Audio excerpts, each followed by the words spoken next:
Estamos hoje aqui com o Francisco Maturo, mais conhecido como Chiquinho, vice-presidente da BAG, da qual eu faço parte, e ele vai nos fazer, no dia de hoje, um balanço do ano 2017. Chiquinho, muito obrigado. Estamos aqui no fim do ano e era bom saber o que você achou desse ano. Sempre dizem que é atípico, não é? Esse ano é totalmente atípico. Nós tivemos uma safra de 240 milhões de toneladas. Os astros estiveram todos alinhados, não tivemos problema climático em nenhuma das regiões do Brasil e a produção veio muito forte. Em contrapartida, também isso trouxe um problema para o produtor. O milho caiu de preço vigorosamente. Tivemos uma super safra de milho e isso derrubou o preço lá para baixo. Como benefício disso, tivemos proteínas animais muito mais baratas no mercado. Mas o produtor não ganhou dinheiro com milho esse ano. Passou a ter um problema muito sério, inclusive falta de armazéns, porque a safra foi gigantesca.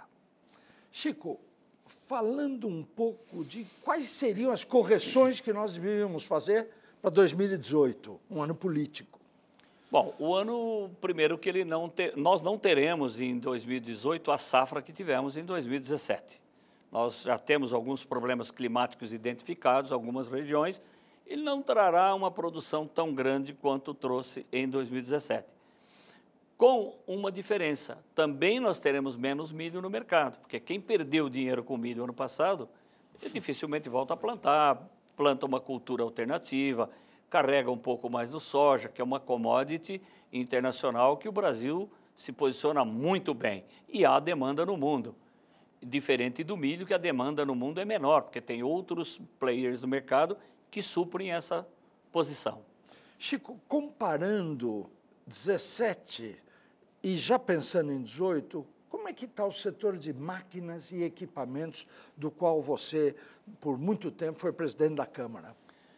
Daí, 17, nós tivemos uma recuperação sobre 16, na ordem de 8% a 12% e deve fechar muito próximo de 12%. É uma recuperação boa. Comparado com os outros setores da economia, os outros setores de bens de capital, pode-se dizer que o setor de máquinas agrícolas foi muito bem. Ainda é um processo de recuperação, porque o nosso parâmetro ainda é o ano de 2013, que ele não foi bom, ele foi espetacular.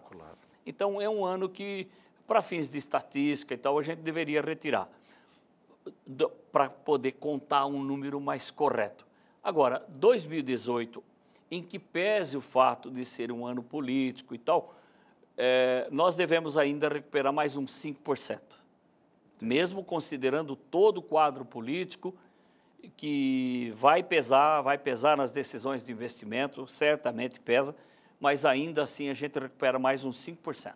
Chico, entre as variáveis que você citou, o clima, o preço, sobretudo do milho, o câmbio ganhou uma estabilidade que nós não conhecíamos, ou seja, o câmbio médio foi 3,18, se a gente for considerar, desde janeiro até esse final de ano. A pergunta é, com esse câmbio, como é que fica a importação de máquinas? Como é que é essa relação de o que vem de fora e o que se produz aqui? Eduardo, o que passa é o seguinte, nós vivemos num país tropical, agricultura tropical, e o que o mundo tem para oferecer de máquinas agrícolas, e nesse momento eu falo de implementos predominantemente, é máquinas para clima temperado. Entendo. Então, as máquinas não se adequam bem ao Brasil.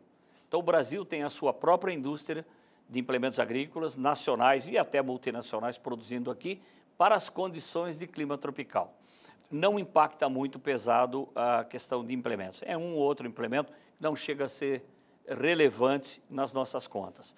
Quando nós falamos de tratores e colheitadeiras, não há nenhum problema, porque todas que se fabricam no mundo, com a mesmíssima tecnologia, se fabricam no Brasil no mesmo momento. É concomitante o lançamento que tem na Europa, Estados Unidos e Brasil.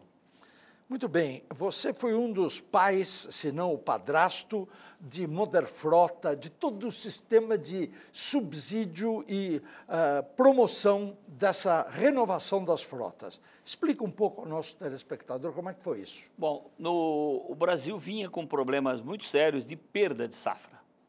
E você sabe que em todo o processo de produção há perda. A perda no plantio, a perda nos tratos culturais, a perda na colheita, a perda no transporte, perda no transbordo do caminhão para o navio. Quer dizer, o Brasil perdia muito, continua perdendo.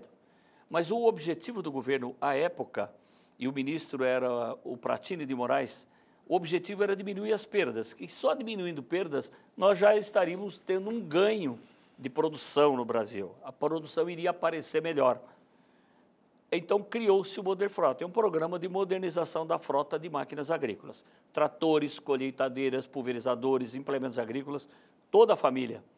E isso entrou como um programa especial.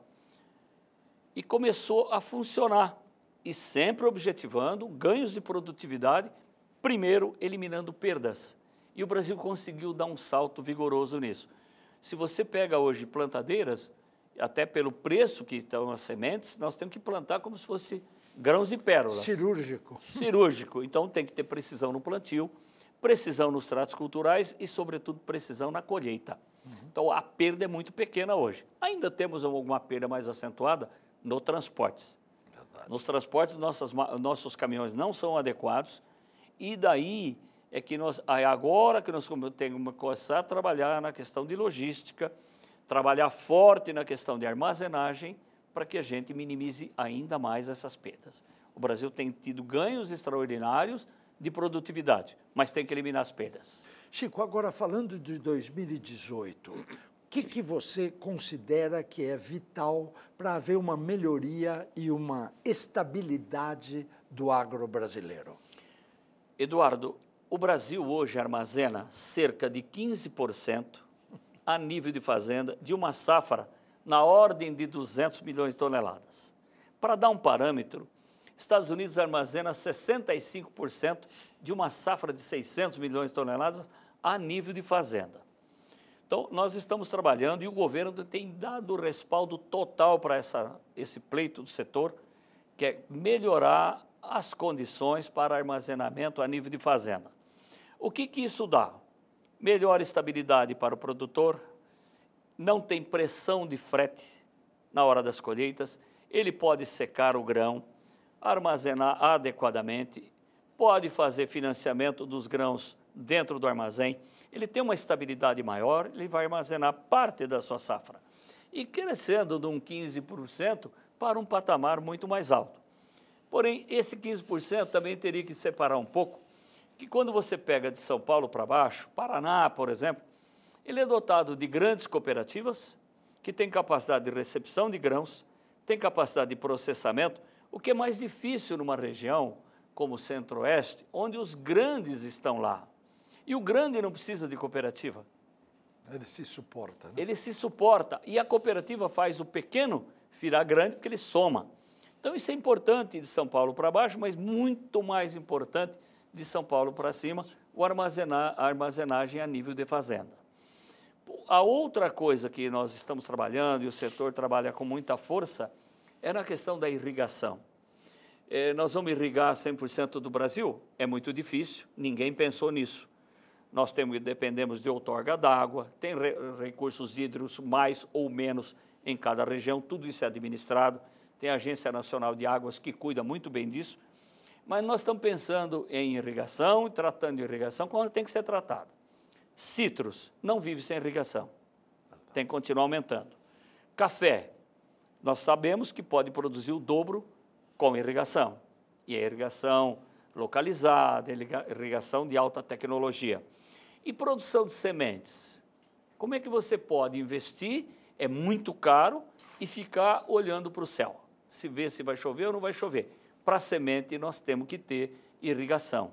Irrigação é uma coisa que vai assegurar a estabilidade econômica, a armazenagem vai assegurar a estabilidade econômica financeira do produtor. Se busca alguma coisa também para que o agricultor tenha menos dependência de alguns sistemas. Muito bom. Pessoal, eu queria agradecer de público ao Chico, desejar a todos um bom final de ano, boas festas. E, Chico, para você fica o compromisso de voltar aqui. Eu estarei sempre à sua disposição, Eduardo, e a todos um bom final de ano e um ano novo muito melhor que esse.